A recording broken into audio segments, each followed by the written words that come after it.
Welcome to the chamber of the Scottish Parliament. The SNP became the first ever party to get an overall majority here after last year's elections.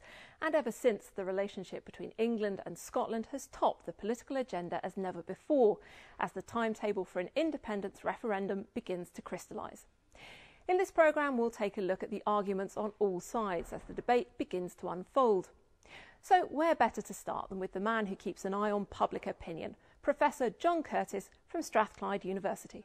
We've had about a dozen opinion polls or so since David Cameron made his intervention to the referendum debate at the beginning of January. They've asked somewhat different questions, but if you take all of those opinion polls, take out those people who say they don't know and simply compile the average figure for and against independence in all those polls, we discover that 40% of people in Scotland at the moment say they'd vote in favour of independence and 60% against. So basically it looks as though at the moment there's roughly a 3-2 majority in favour of the union.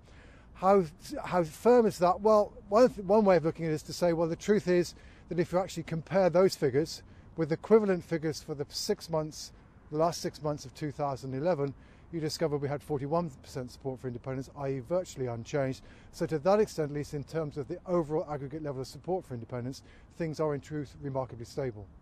Do you think that the SNP are under-emphasising the difference that independence will actually make to people?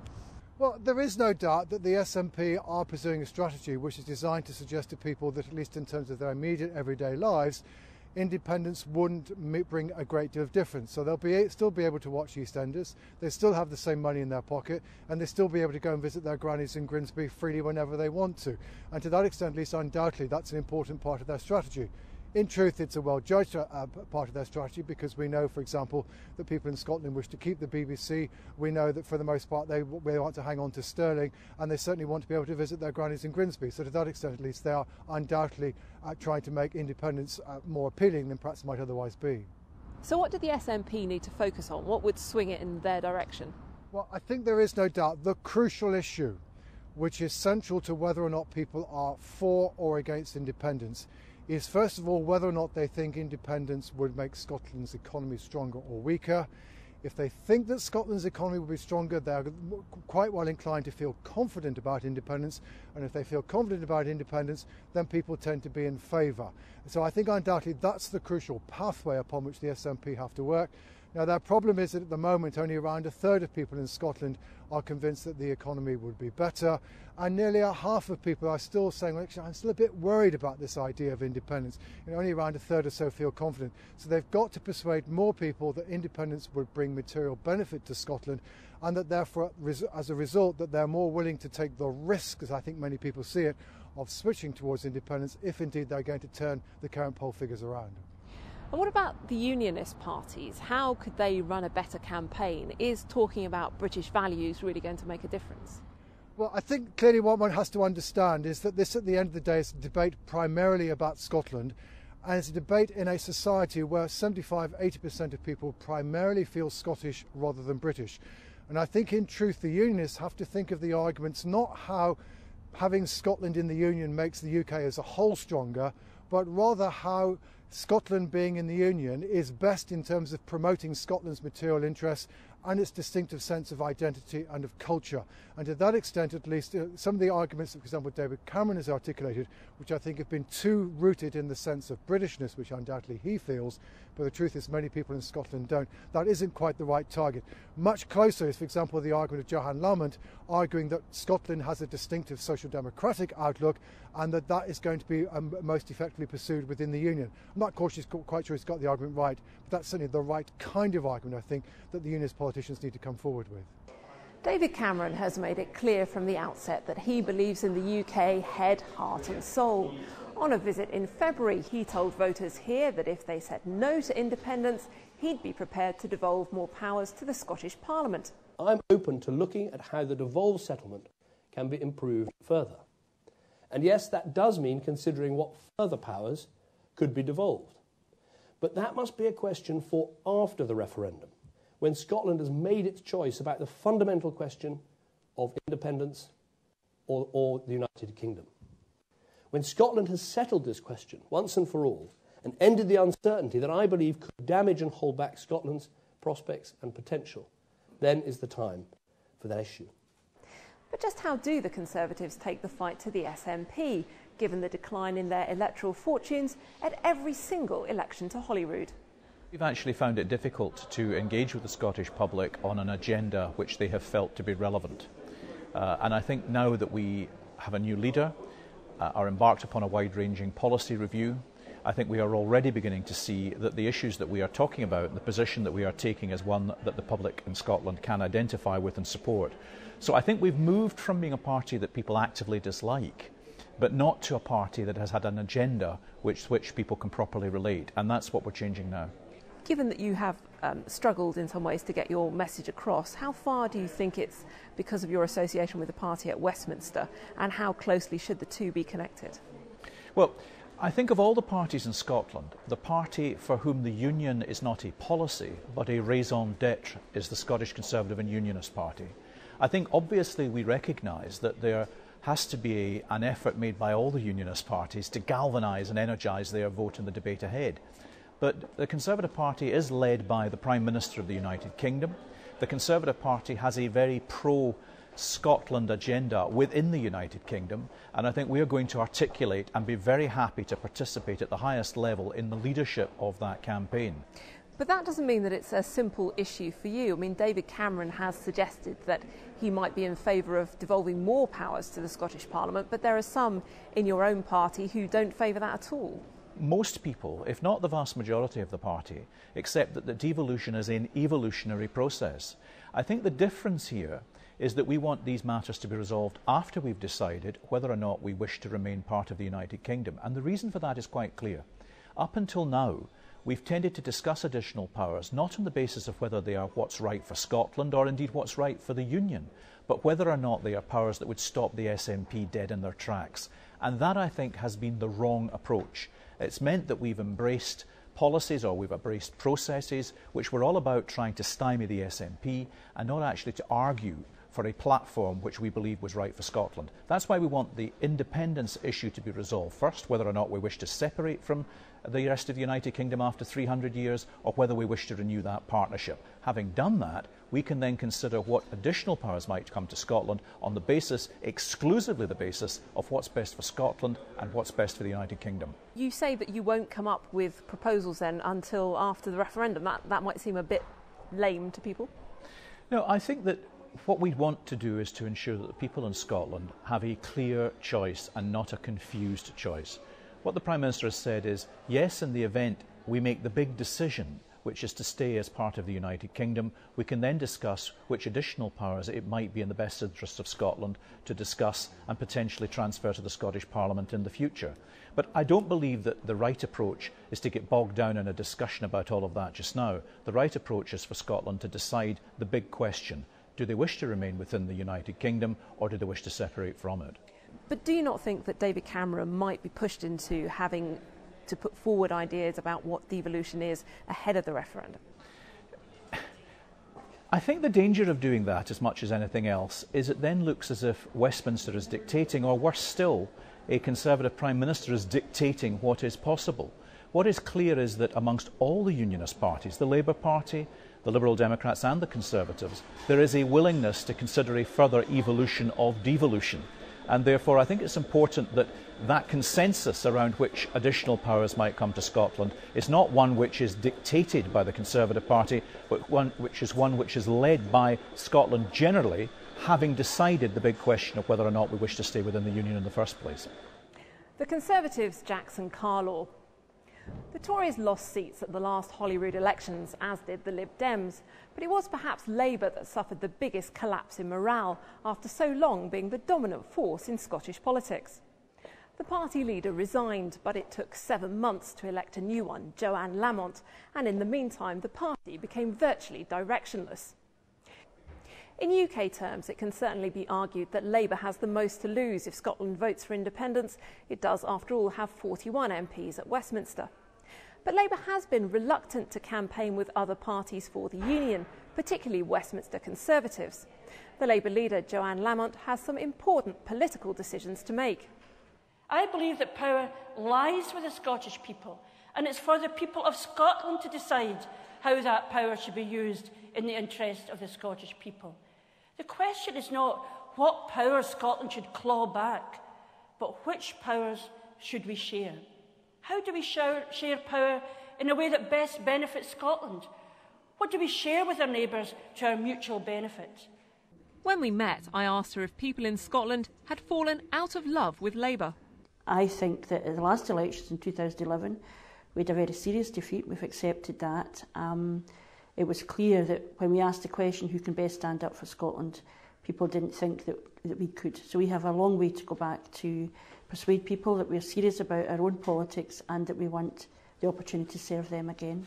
You're leading a commission on devolution and you say you want to strengthen devolution. It seems to me all a bit vague. What do you actually want? Well, I have to say to you that having lost an election in 2011, I think if I said, well, here we've got a new package of measures to strengthen devolution, people might say, on what basis? Given that we were rejecting the way that we were. I think we need to take time over this. We created the Scottish Parliament within 4 months of being in power in 1997. We had a referendum. Within 2 years, we had a Scottish Parliament. So we've got a proud record in being radical in the Constitution.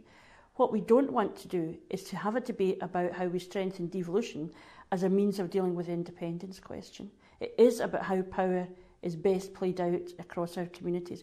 Where is the best place for power to lie, rather than a presumption that bringing power to the Scottish Parliament in of itself is a good thing. So I want to take time. I want to test the ideas against evidence to make sure that whatever powers come to Scottish Government or to local level are actually in the best interest of the people of Scotland. But you haven't got a lot of time. We're talking about a referendum happening within 2 years. Well, with respect, the referendum is about whether we want to stay inside the United Kingdom or not. That is a different argument. It's a separate issue.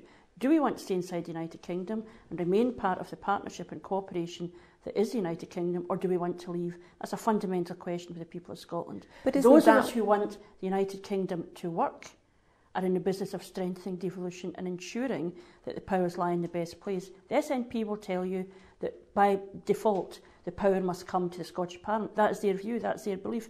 Anything on the road towards independence. My argument is that these are two separate things. Devolution is about strengthening the United Kingdom. Separation is about leaving the United Kingdom, and these are two separate arguments. Why has Labour seemed reluctant so far to work with other parties on the independence issue and to argue for the union?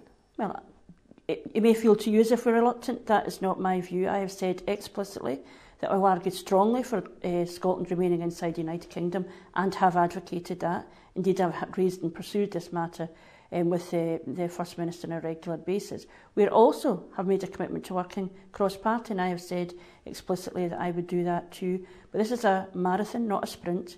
By the First Minister's timetable, it will be late 2014 before we have the referendum. My preference is to have that referendum earlier, but I have already made the case for Scotland staying inside the United Kingdom and will continue to do so. So would you appear on a platform with David Cameron making these arguments? I have already said that I would, in the same way that the First Minister is happy to share a platform with the political extremes in Scotland, from left and right. That's what constitutional politics do. It's hard for me to see the circumstances in which we would be coming together on a platform, but I have accepted that across the political divide, people support the United Kingdom. But not all of your party will go along with that. I mean, the idea of you appearing on a platform with David Cameron to them would seem wholly unacceptable. Well, what we've said is we will share a platform with those parties in favour of standing with the United Kingdom. But my problem with David Cameron and my party's problem with David Cameron is not that he's English or that he wants to protect the United Kingdom. He is a Conservative, pursuing policies that are damaging people across the United Kingdom. So Labour is very clear about that. Would you, ironically, be better able to deliver the policies that Scottish Labour wants to see if Scotland was independent and there was a Conservative government at Westminster? Well, I'm absolutely clear that whether there's a Scotland's on its own or Scotland is part of the United Kingdom, the huge challenges facing the people of Scotland will remain. The constitutional settlement of the 1707 didn't create inequality and disadvantage in our country, nor will re-establishing a border at Gretna eradicate it. The big issues for me are about child poverty, inequality, how we ensure that our young people achieve their full potential. And these are messages right across the United Kingdom. That is my politics, it's not the politics of constitution. Joanne Lamont, the Scottish Labour leader. Her party has already made it clear that if there were to be further devolution, it would oppose competing taxation rates between the UK and Scotland, something that puts it at odds with the SNP. The SNP has been around since the 1930s, but it was only winning the elections at Holyrood last year that made a referendum inevitable. Opinion polls, however, suggest that only a minority of people support independence, one reason why Alex Salmond wants to wait the full 2.5 years before the vote. He told delegates at his party's spring conference what he wanted for Scotland. With independence, we stand on our own 2 feet, but we don't stand on our own. We gain a new, more modern relationship with the other nations of these islands, a true partnership of equals. A 21st century social union replacing a political union that's long past its sell-by date. It will require effort and commitment to make our country as good as we know it can be. A Scotland that is better than the one we have today, a more successful Scotland that we can pass on proudly to future generations. The party says that it believes that decisions about Scotland should be made by people in Scotland, but it would keep the monarchy and the pound. So what would independence actually mean? A question our correspondent Glenn Campbell put to the SNP's Mike Russell. It's taking responsibility. It is, I suppose, in another sense, normality. It is about having the right to make decisions within this country for those people who live here and by definition would care most and have the most interest in those decisions being the right ones. It is what everybody else does. It is what Scotland needs to do in order to be able to use its resources wisely for the benefit of the people who live here. But the form of independence the SNP proposes includes keeping the monarchy and keeping the currency. Is it really independence if you keep the pound? Well, of course it is, because there are lots of currency unions within the world.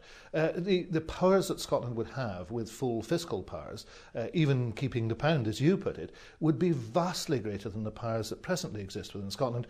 We have a parliament that has virtually no fiscal power at all. Yes, the definitions of independence have varied throughout the world. But the basic independence, the basic reason people wish independence, is to take responsibility for their own decisions, perhaps to make their own mistakes, but certainly to ensure that within the area in which they live, they can prioritise the things that they think are most important. And that's what Scotland needs to do in order to move forward for the next step. I wonder what other institutions you might want to keep. The DVLA? Well, I can see arguments for keeping the DVLA. I can see arguments for sharing lots of institutions. That would be mature and sensible. But it's interesting. It would not in any sense diminish the need for, the absolute need for fiscal powers, powers to be heard in the world, powers to speak in the European Union.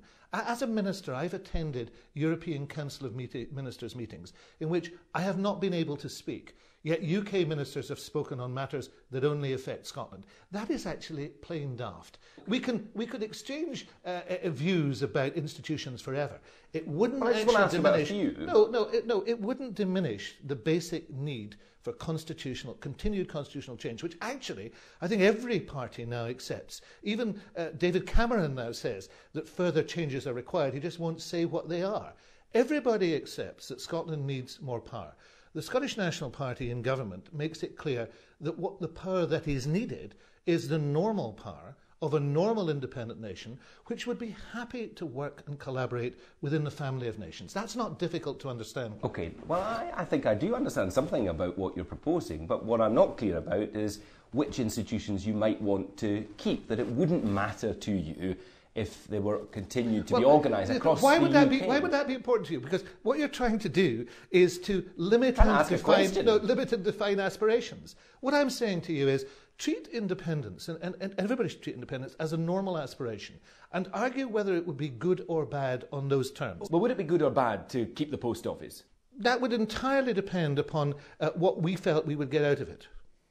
Meaning? Well, it would mean that all those decisions would be made by self-interest, which is what a nation would do. Would that be better for us? Would in actual fact it mean your letters are delivered more effectively and efficiently? I don't know the answer to that. I'm asking you. Well, I don't know the answer to that, and if I knew the answer to that, I would be Postmaster General. I'm not. What we need to do is to have a conversation about the advantages that would exist for the people who live in Scotland and how that would work. If you want to reduce this, the question of whether the post boxes are the same colour differ in the two countries, that actually is trivialisation. Well, that's not what I'm asking, and you know that perfectly well. I think it is what you're asking, Glenn. I'm asking about institutions that currently exist across the UK, and whether you I have no difficulty at all at having a pragmatic view of institutional change after independence. Doesn't give me any different at all. I don't think the definition of whether or not you have different coloured postboxes is what independence is about. But I am just keen to find out from you as much as I can about what you mean by well, independence. Have you read the white paper which was issued 2 years ago? Well, if you look at that, you will see a very substantial exposition, and I know because I was Constitution Minister at the time, you will see a substantial and substantive exposition of what independence would mean. Now, over the next 2.5 years, and this is, I think, one of the strongest reasons why we need that clear timetable, there should be a discussion point by point upon these issues. And over a period of time, those need to be debated. But if you're saying to me today, give me a complete list of all the organisations that will be the same or unchanged, that is something that needs discussion, because we would want to talk about where the advantage lay for the people of Scotland. What if people don't like the deal? Or what if the rest of the UK isn't quite as willing to let you keep all the things that you like? Would there be another vote? I think that after there's a vote by the Scottish people, which indicates that that's what they want, then I think there would be a constructive and sensible negotiation. Now, negotiations are always, difficult, and there's always tension in negotiations, but I cannot for a moment imagine that we would not end up with a respectable and respected deal between the two parties. Would people get the chance to vote on no, because the actual settlement? There's nowhere in the world that there has been a double referendum. What if you cut a rubbish deal? Well, that has never been done. You see, one of the things that people in Scotland sometimes resent is that no matter what you argue, then those who are opposed to independence argue something more. There is nowhere in the world. And, there have been many, many countries that have become independent since the Second World War. The original founding number in the United Nations was 50. We're now almost at 200. So there have been almost 150 processes of independence in the world. Nowhere has there been a double referendum. If there's no political party or campaign group supporting Devo More or Devo Max, will it be on the ballot paper? Well, that would be, in the end, up to those people who have or bring forward such a suggestion. There is nobody who is bringing forward that at the present moment, so we don't know. My preference is to ensure that we have independence on the ballot paper, but I'm a Democrat. Is anyone who doesn't agree with you anti-Scottish? No, absolutely not. I've never said that at all. You shouldn't believe other people's propaganda. Absolutely not. The First Minister says that it's a choice between continued Tory rule across the UK and independence, but isn't that a false choice? I don't think it's a false choice at all. Look where we are at the present moment. Look at the choices that we have, and then look at the prospects that we could have. I think that's a real choice, and it's a real choice that people need to make. Mike Russell on the SNP's ambitions for Scotland as the debate on independence begins to heat up.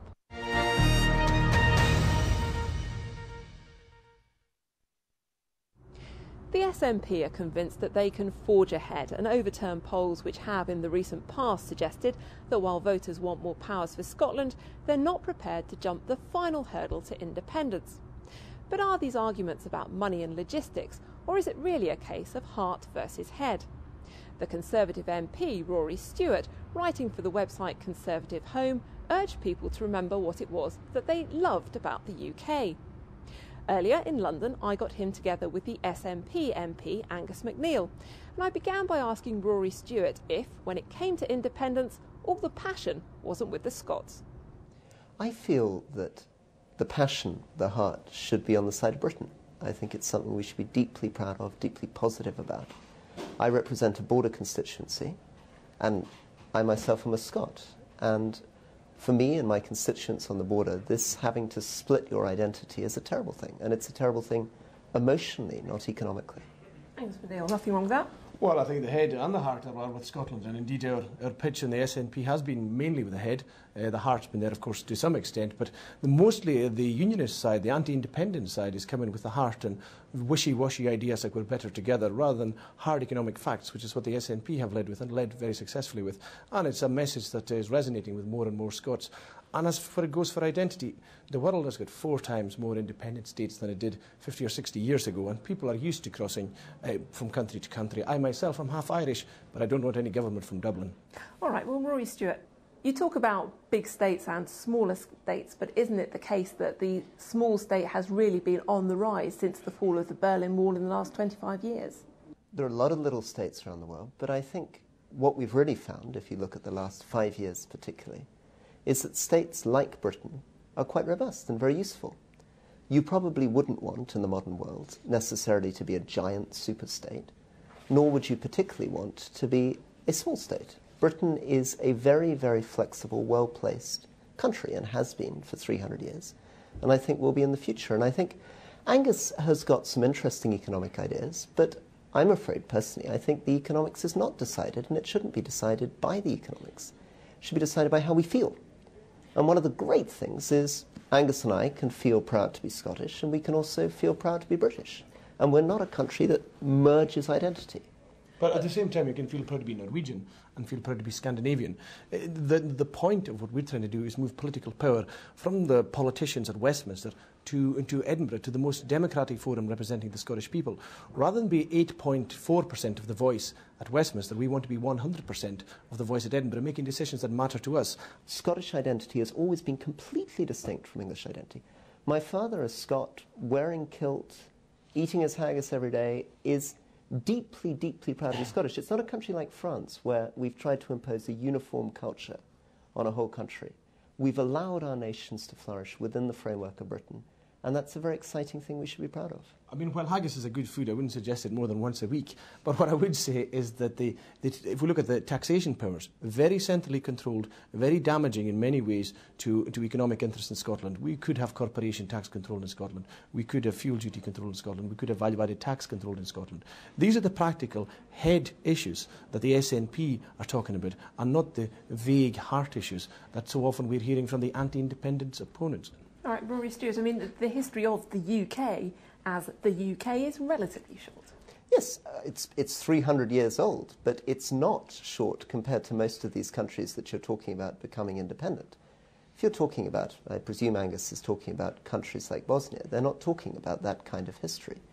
Everything we know about what it means to be Scottish, everything we know about what it means to be English, we've really forged together. The world before 1707 is a completely alien world. It's a world with bare literacy, it's a world without electricity, it's a world with none of our modern institutions. It's a fantasy world. If Angus and I were popped down in 1705, we wouldn't know where we were. The whole identity that the two of us have formed as Scots was formed within the context of Britain, and to imagine it without is an anachronism. Rory's right. I mean, that is the past, that is the history. But anything before 1970 for me, and perhaps for Rory as well, is ancient history. What the SNP are doing is projecting forward, looking for what's best for Scots in the modern world and what's best for future generations of Scots as well going forward.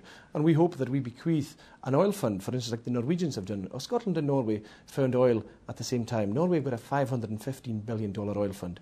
I've got more money in my pocket than the Scottish Oil Fund, which has got precisely zero. Angus MacNeil and Rory Stewart. The Liberal Democrats have seen a dramatic decline in their fortunes at Holyrood. The party now has 5 MSPs, down from 16 in the last Parliament. A lot of that's been attributed to the party forming a coalition with the Conservatives at Westminster. In this debate, the Lib Dems are championing what they call Home Rule and have set up a commission to see what more powers for Holyrood might mean.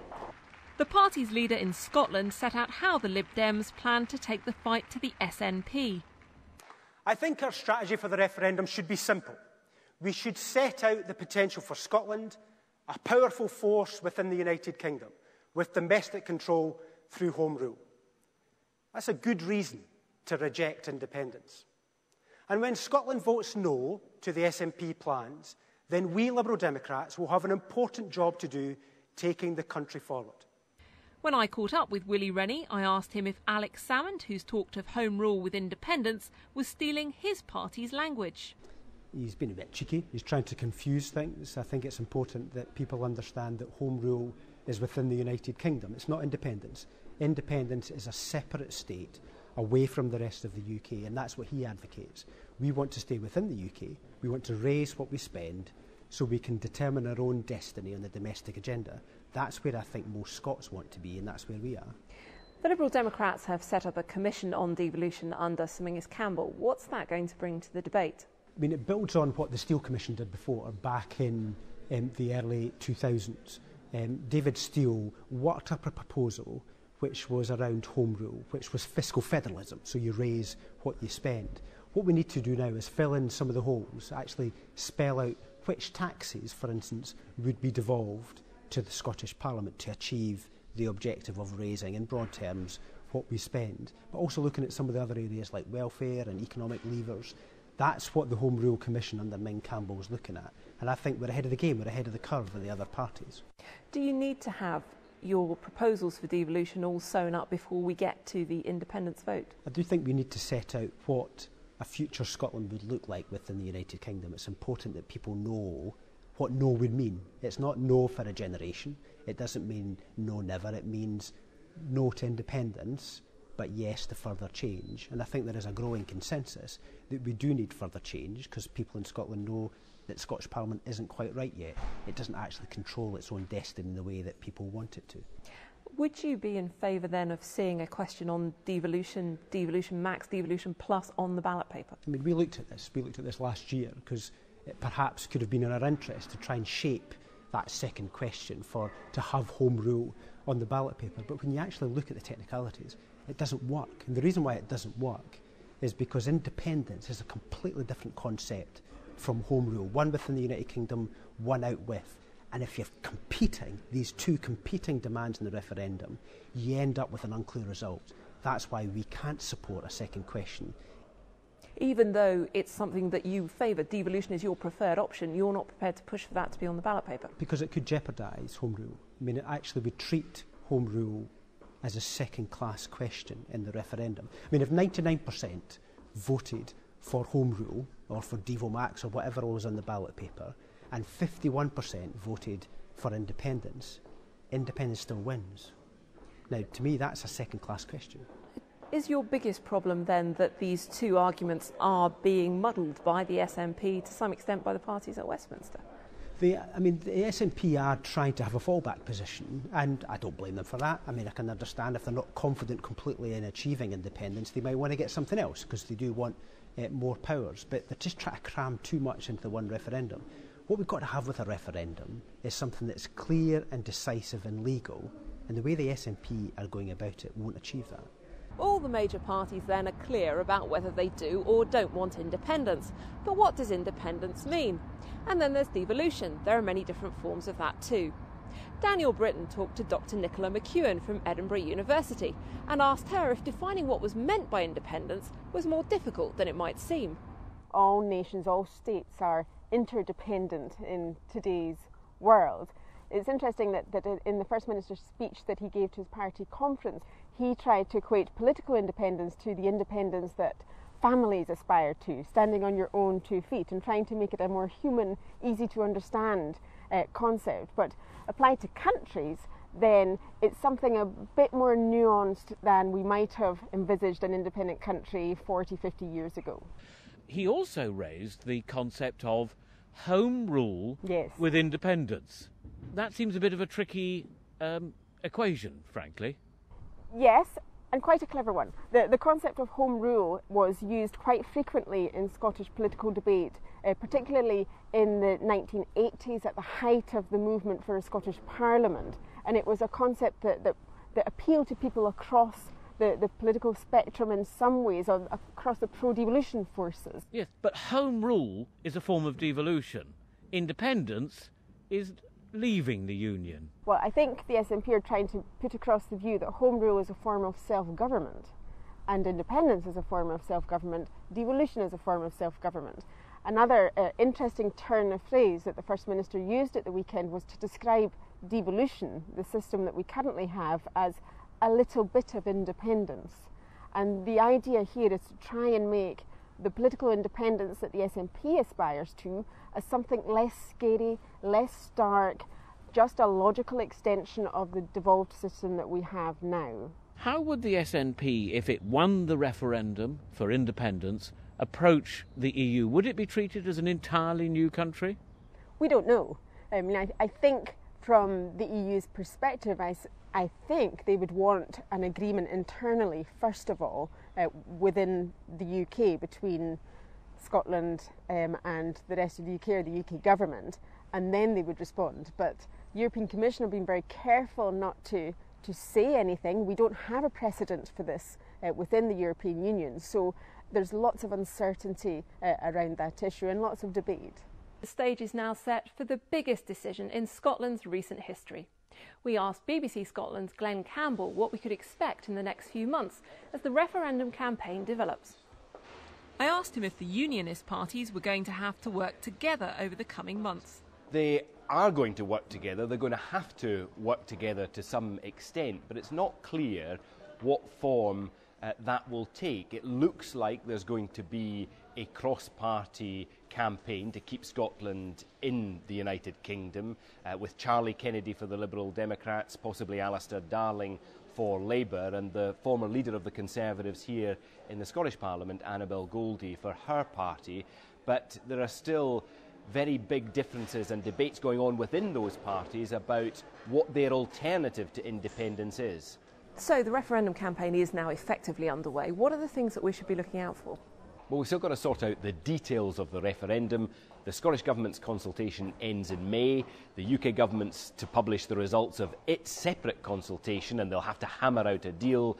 But we're also expecting the launch of the Yes to Independence campaign soon after the local government elections in May. And presumably, there or thereabouts, there'll need to be the launch of a Keep Scotland in the UK campaign as well.